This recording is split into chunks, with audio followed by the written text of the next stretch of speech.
Parce que on va quand même lire les paroles. Vous parlez vous parlez au présent d'abord, premièrement. Ouais. Vous vivez, vous le dites, dans ce pays qui est le vôtre, je vous cite, et qui a effectivement quelques problèmes quand même entre les communautés, pour citer cette fois-ci Pascal. Et je vous cite, hein, vous parlez au présent et vous chantez ça il y a quelques années. Je rentre dans des crèches, je tue des bébés blancs, attrapez-les vite et pendez leurs parents. Et vous êtes sérieux? Qu'est-ce qui se passe dans votre tête en fait? Alors, je vais vous expliquer comment j'arrive à écrire ces mots qui sont si durs. Oui, j'aimerais bien savoir, ouais. Quand on a un vécu qui est le mien, quand on est dans un pays où on n'est pas forcément toujours accepté, toujours reconnu, Mais qui cherche la guerre là, monsieur Conrad? C'est pas moi.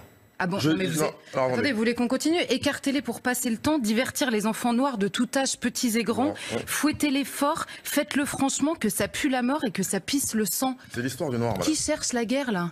Mais vous parlez au présent et là vous voulez divertir des enfants noirs madame, en pendant des blancs que vous mettez en scène par ailleurs dans votre clip. Ce dont il est question, madame, c'est que chacun se rende compte de l'histoire de l'autre, que chacun apprenne à se connaître à travers la différence de l'autre, que chacun C'est pas une chanson historique là, vous parlez à l'impératif. Madame, c'est la distorsion de la réalité. C'est comme du Salvador Dali. C'est apporter quelque chose. Mais vous savez que dans la réalité ça existe ça aujourd'hui en fait. C'est-à-dire? Il y a des gens qui meurent en fait dans ce pays. Il y a des gens qui meurent, mais personne n'a été Il y a des gens qui la baisent la France jusqu'à l'agonie, comme vous dites. Il y en a qui l'ont fait. Il y a des gens qui sont morts récemment dans ce pays-là, tout simplement parce qu'ils étaient français, parce qu'on voulait viser la France. Vous savez ça quand même. Renaud a chanté des gens qui. Arrêtez de vous échapper là. Vous avez été bien préparé, mais là c'est pas possible en fait. Assumez vos propos. Madame, j'assume mes propos. En plus, vous avez dit à la sortie du tribunal, vous dites quoi? Je ne reviens pas sur ce que j'ai dit, je ne le regrette pas, je le pense vraiment. Qu'est-ce que vous pensez vraiment? Ce que je pense vraiment. Il nous reste. Ah oui, mais on doit marquer une pause. Écoutez, quand je parle de Bounty, écoutez ce que c'est un noir névrosé qui vit dans un environnement de gens qui veulent pas le reconnaître, qui doit faire 10 fois plus d'efforts que les autres pour être reconnu. J'ai fait ça. Mais vous voulez vraiment être reconnu avec ces paroles-là? Excusez-moi, mais moi je vais vous parler. Je vous demande de prendre le temps d'écouter l'album. Je vous demande de prendre le temps d'écouter le bourdonnement des colibris qui explique mon histoire. C'est très poétique. Est-ce que je peux... Non mais attendez, allez-y. Juste sur une chose. Vous me dites depuis tout à l'heure, vous nous dites depuis tout à l'heure, je suis français, je suis né dans ce pays. J'imagine qu'on est à peu près de la même génération. Peut-être. Voilà.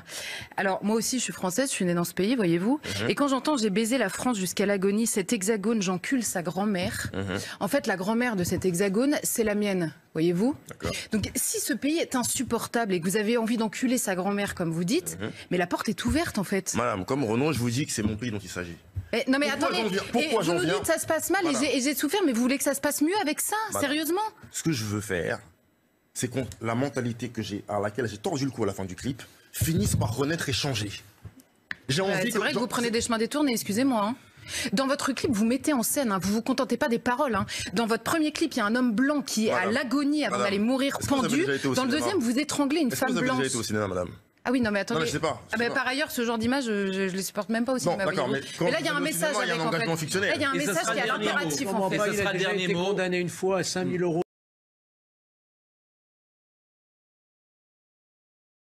Moi, je parle pas des manifestants, je parle des hommes et des femmes qui vont travailler tous les matins en banlieue et qui sont massacrés pour nulle autre raison que leur couleur de peau. C'est un fait.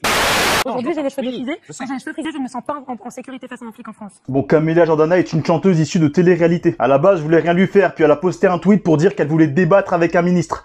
Ça m'a chatouillé, ça m'a chatouillé. Alors c'est Castaner, c'est pas le meilleur ministre que la France ait connu, mais on aimerait que ce pays retrouve un peu de dignité. Camilla Jordana, entre deux albums sur des thèmes très originaux tels que l'amour, elle s'est dit que son avis importait. En même temps, elle a le temps de réfléchir, la meuf. 10 ans de carrière, 3 albums, dont un qui s'appelle Lost. Je pense que c'est celui qui résume le mieux la carrière. Selon les victoires de la musique, Lost est le meilleur album du monde en 2019.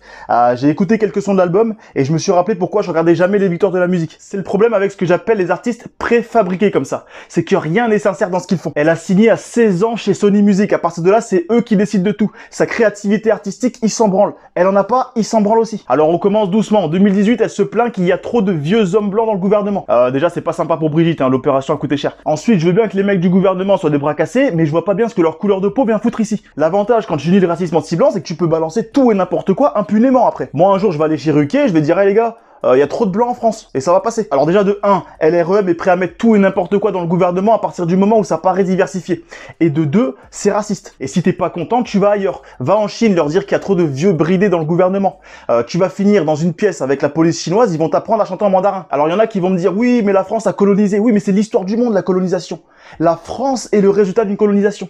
L'Empire romain n'est pas venu ici pour jouer aux billes. Oui, mais nous on a souffert. Oui, mais les Gaulois aussi. Et tu m'emmerdes, arrête de me parler. On peut parler 1000 ans de la colonisation, mais c'est comme la guerre, ça fait partie de l'histoire de l'humanité. Tu peux trouver ça triste, mais c'est comme ça. Camélia Jordana, dans On n'est pas couché, elle dit les Noirs et les Arabes se font massacrer par la police. À l'époque, on parlait de bavure policière, aujourd'hui on parle de massacre. Et à l'heure où on se parle, je vis en banlieue parisienne. Oh, en bas de chez moi, il y a une pancarte, c'est pas une blague. En bas de chez moi, il y a une pancarte avec une flèche écrit Rinté dessous, pour t'indiquer où te fournir en drogue. Et tout le monde s'en branle. Prochaine étape, le dealer, il va laisser son CV avec sa photo. Moi, je veux bien qu'on parle du conflit entre flics et voyous en banlieue et savoir qui alimente et à qui profite cette guerre, parce que si ça dérangeait vraiment le pouvoir, crois-moi que ça aurait été réglé depuis longtemps cette histoire. Ça c'est une chose. Mais me dire parce que t'es noir ou arabe, tu te fais massacrer, faut arrêter les conneries. Une mère de famille, quand elle rentre avec ses enfants dans le bâtiment, elle est beaucoup plus dérangée par l'odeur de pisse et de shit que par la voiture de police, crois-moi. Et tu vas pas nous faire avaler qu'en allant déposer sa fille à l'école, elle risque de se faire tirer dessus par la police. C'est pas la France que tu décris là, c'est Resident Evil. Et nous on serait les zombies. On se fait massacrer par la police tous les jours. Si c'était le cas, on serait une espèce en voie de disparition en France. Et regarde bien autour de toi, c'est pas tout à fait le cas. Massacré en allant au travail. Moi j'ai entendu ça, j'étais pas bien. Le lendemain, je prends les transports, je vois plein de noirs et d'arabes autour de moi. Et je dis, vous faites quoi les gars? Ils me disent, on va bosser. Je dis, mais vous êtes malade ou quoi? On peut se faire massacrer. Selon la sociologue Camélia Jordana, aller au travail en étant noir et arabe est une cause de génocide ethnique en France. Moi, si un flic me demande où je vais, je lui dis, bah là, je vais braquer une banque, monsieur l'agent. J'assume plus. Attends, mon taf à moi, c'est de faire la plonge. Je vais pas prendre le risque de me faire buter pour aller récurer des marmites. Alors moi, je vous le dis, je n'ai jamais eu de problème personnellement avec la police. Une fois, je me suis fait contrôler dans la rue avec un pote, et je vous le dis, il a vraiment une tête de drogué, l'enculé. Il a des cernes, c'est des poches. Il range son shit directement dedans.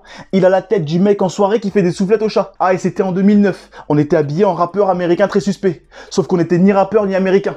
Du coup, on avait juste l'air très suspect. Et tout s'est bien passé, on n'a pas fait les fous. De toute façon, ma mère m'a prévenu quand j'étais petit. Elle m'a dit, si tu te retrouves au poste de police, c'est moi qui viens te chercher. Et je suis un bon garçon, je lui ai parié un déplacement. Après, on s'est retrouvés dans quelques manifestations à Paris récemment. Et faut le dire, il y a une ambiance de guerre là-dedans. C'est juste qu'il y a un camp qui n'est pas armé, mais sinon c'est pareil. Et là, quand les flics chargent, il n'y a pas de distinction entre blanc et noir. Le seul privilège qu'avait le blanc à côté de moi, c'est qu'il courait plus vite. Mais Camélia, elle a dit, les manifestants, elle n'en parle pas. Elle ne se sent pas proche du peuple quand il est réuni. Elle préfère nous diviser. Les mecs issus de l'immigration d'un côté et les blancs de l'autre. Ça, c'est son choix. Ou celui de Sony Music d'ailleurs, je sais pas. Et la police n'est pas une couleur de peau, Camélia. Je sais, ça fait un choc quand tu t'en rends compte. Il y a tout dans la police. Et je vois mal un flic arabe me dire je me suis engagé dans la police pour massacrer d'autres arabes. Ou alors il faudrait l'exorciser. Donc dans l'émission, le gars en face lui dit ouais mais la police se fait caillasser en banlieue. Ce qui est vrai. Il y a des personnes, en fait, pardon, mais c'est comme de parler de féminisme et de me dire oui mais quand même il y a des gonzesses qui... En fait non, le combat est tel qu'on peut pas du coup voir l'espèce de virgule qui serait là, qui cacherait la forêt, qui permettrait de minimiser le combat dont il est question en fait. Et là elle te sort, c'est la virgule qui cache la forêt, du Saint-Esprit, de la fontaine de Jouvence. J'ai pas compris l'argument. Je pense que ça veut dire non dans un langage beaucoup trop soutenu pour être honnête. À un moment donné, elle parle de féminisme. Je me suis dit, t'avais déjà pas beaucoup d'arguments, pourquoi tu t'es rajouté cette contrainte de merde? Sauf qu'en face, le mec, c'est un gauchiste. Donc il n'a pas la force de lui faire fermer sa bouche. Et c'est vrai que sur l'émission, elle a du mal à contenir ses émotions. Je me suis dit, elle a dû connaître des grosses violences policières. Elle a dû grandir dans un quartier chaud et faire des gros trafics pour aider ses parents qui touchent le RSA. Mais comme elle a grandi dans un quartier bourgeois en campagne, elle doit se dire, c'est quoi le RSA? Fille de chef d'entreprise, j'ai pas de souci avec ça, mais faut pas nous faire croire que quand t'étais petite, tu soulevais des T-Max. Tu vivais dans un endroit paisible et il y a de fortes chances que les flics aient participé à rendre ta jeunesse moins inconfortable que pour certains. En plus, t'es face à Ruquier. Bah, profites-en pour l'attaquer lui et sa team anti-raciste parce que selon nous, c'est eux les responsables de certaines tensions en France. Mais elle peut pas prendre de risques parce que Camélia, c'est le genre d'artiste qui a besoin de faire les émissions de Ruquier. Elle doit pas bosser très dur et tu sais comment je le sais? Mais parce qu'elle fait les émissions de Ruquier. Je regarde parfois des bouts de débats sur YouTube, je vois toujours sa tête en fond sur le plateau. Au début, je pensais que c'était une assistante. J'en ai discuté avec une assistante. Elle m'a dit va te faire foutre. En plus, elle a l'air vénère à chaque fois qu'on dit quelque chose qu'elle ne comprend pas. Elle a l'air très souvent vénère. En tout cas, moi, je suis un jeune homme noir tatoué. Sur le papier, si t'es pas au minimum un skinhead toxico, ça va être dur de faire mieux que moi. Est-ce que je me sens menacé par la police? Non. Est-ce que je côtoie la police? Tous les jours, en banlieue et à Paris. Je les croise tellement que j'ai l'impression de me faire escorter. Est-ce que j'emmerde les gamines du show business qui connaissent rien à la vraie vie, qui nous font passer pour des victimes éternelles? Oui. Et là, je m'adresse à tous les manifestants, à tous les gilets jaunes de France. Sachez que Camélia Jordana est la Jeanne d'Arc de 2020. Elle nous guide. Vous vous êtes défendu contre la police, vous avez perdu des yeux, des mains, des dents, vous étiez prêt à en découdre violemment avec eux. Alors que selon elle, tout ce que vous aviez à faire pour vous protéger depuis le départ, c'était un défrisage. Bon, dans le pays le plus influent du monde, j'ai vu des blancs se mettre à genoux devant des noirs pour s'excuser d'actes qu'ils n'ont pas commis dans un passé qu'ils n'ont pas vécu. C'est pas pour rien que les États-Unis c'est le pays d'Evergreen et du sperme en poudre. D'ailleurs, quand je vois ça, je me dis qu'il ferait peut-être mieux d'arrêter de le prendre par le nez. Les mecs se sont bien fait insulter sur Twitter, mais pas assez sur YouTube. Je me dis, tu t'appelles Toussaint, prêche la bonne parole. T'as 3 raisons de te mettre à genoux si t'es un humain respectable. Numéro 1 pour te faire adouber, numéro 2 pour prier, et numéro 3 pour se relever d'une série de pompes. Si t'es une femme, il y a bien un numéro 4, mais se référer au numéro 3. Bon, ces images dégueulasses, j'en ai vu de plusieurs types. Bon, t'as la version soft, c'est les mecs qui se mettent à genoux. Après, t'as la version Woodman, c'est des blancs tenus en laisse par des noirs ou des blancs qui lèchent des chaussures de noirs. That's right. You understand? Keep going, man. Keep it coming, man. Understand? Keep it coming. Only a couple more, two more. Et c'est là qu'il est le cameraman, you can't forget. Je sais pas quel est le projet, peut-être que c'est plus efficace que les produits d'entretien qui essaient de te refourguer chez Footlocker. Et comme tu peux le constater sur cette photo, ça, c'est des transsexuels. Tu vas me dire, mais qu'est-ce qu'ils foutent là, ces fils de cyborg? Et c'est une question légitime. En fait, personne les calcule. Du coup, ils se sentent opprimés de ne plus se sentir opprimés. Ils ont besoin qu'on parle d'eux, donc je le fais. Voilà, je vous rends service, les trans.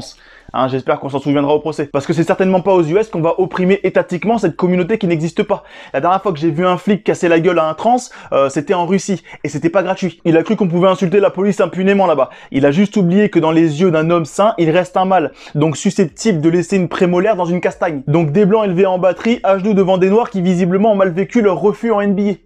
Qui a organisé ça?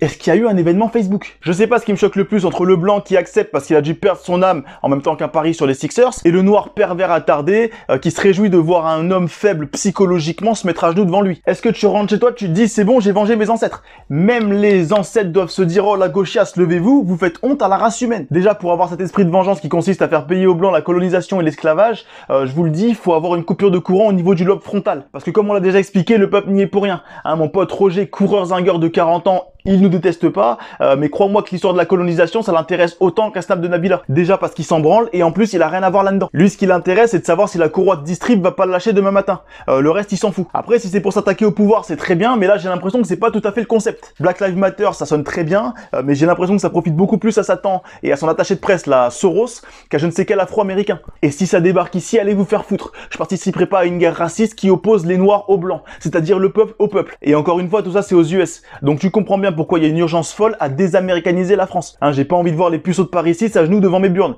Et je préviens, ça va commencer à se radicaliser dans les médias. C'est pour ça que je conseille de ne pas y aller et de continuer à communiquer librement. De toute façon, qu'est-ce que tu veux que j'aille foutre chez Morandini? Avec ses dents blanches en céramique, on dirait qu'il a une salle de bain dans la bouche. Le mec se lave les dents avec du canard WC. Qu'est-ce que tu veux que je lui raconte, moi? Et j'en place une spéciale pour ceux qui attisent la haine depuis leur villa à Los Angeles. J'espère que la prochaine fois qu'un flic ou un mec de banlieue se fera assassiner, tu viendras te foutre à genoux devant sa tombe.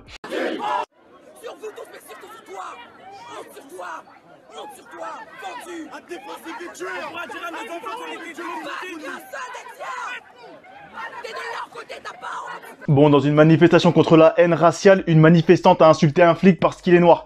Voilà, elle trouve que la police française est raciste, du coup elle est contre la diversité ethnique à l'intérieur de la police. Bon, vu qu'elle a créé en nous un bug technique, j'en profite pour vous remercier pour les 100 000, et je vous laisse poser votre question sous mon commentaire pour la prochaine FAQ. En tout cas, bienvenue dans la France voulue par nos révolutionnaires 68 arts, hein, correctement représentés par des figures comme Dany Lapointe.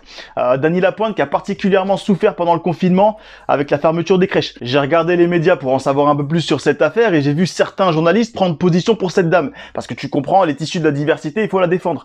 Ouais, mais le policier aussi, non?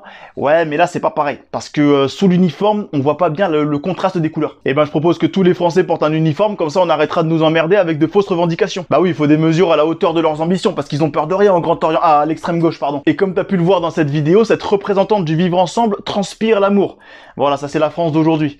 J'en connais qui auraient préféré parler allemand. Mais moi, je fais partie de ces gens qui y croient encore. Tu vas me dire, mais Greg, tu es un utopiste. Alors déjà, tu te calmes sur les mots compliqués parce qu'il y a des gauchistes qui regardent mes vidéos. Ensuite, ce pays s'est toujours relevé, je vois pas ce qui changerait aujourd'hui. Alors procédons par étapes. Déjà, on pourrait expliquer à cette dame l'utilisation du masque, surtout en période de crise sanitaire. Parce que vu comme elle a crié, c'est pas des postillons qu'elle a dû lâcher, c'est des météorites. Elle a crié tellement fort qu'elle a dû se faire un détartrage. Mais ton masque, t'as dû contaminer les 3/4 de l'espace Schengen avec tes conneries. Ensuite, elle lutte contre la haine raciale. Comment tu peux lutter contre la haine raciale avec autant de haine en toi? Tire sur une chicha Oreo, ça ira mieux demain. Là, tu vois le résultat d'une jeunesse baignée dans la télé-réalité et SOS racisme, c'est-à-dire noyée dans l'hystérie et dans la haine de l'autre. Le résultat de deux phénomènes qui n'auraient jamais existé dans un pays en bonne santé mentale. Comment on peut lyncher un noir publiquement comme ça parce qu'il est noir et prétendre lutter contre le racisme? Elle lui demande à plusieurs reprises, t'as pas honte, t'as pas honte? Bah non, c'est un travailleur honnête, il fait son boulot, et si tu vois bien dans son regard, à un moment là, il t'emmerde. Si j'ai bien compris, le policier noir c'est un vendu, et l'enculé qui fait la promotion de la bicrave et de la violence, c'est quoi? C'est un frère?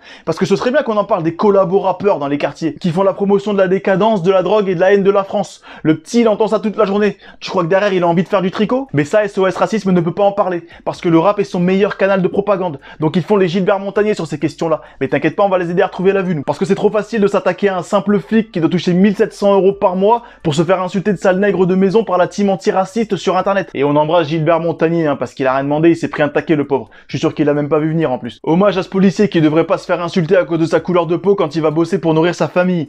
Hein, parce que oui, les bavures policières ça existe, mais demande-toi si c'est en humiliant publiquement un homme comme tu l'as fait qu'on apaise les tensions. Parce qu'autant de haine dans une petite dame comme ça, à ce niveau-là, c'est pas d'une remise en question dont tu as besoin. C'est d'un exorcisme. En tout cas, je trouve que c'est un petit peu tendu en ce moment sur Paris, j'ai envie de retrouver le calme et la sérénité des petites villes françaises. Donc c'est décidé, je vais me ressourcer à Dijon.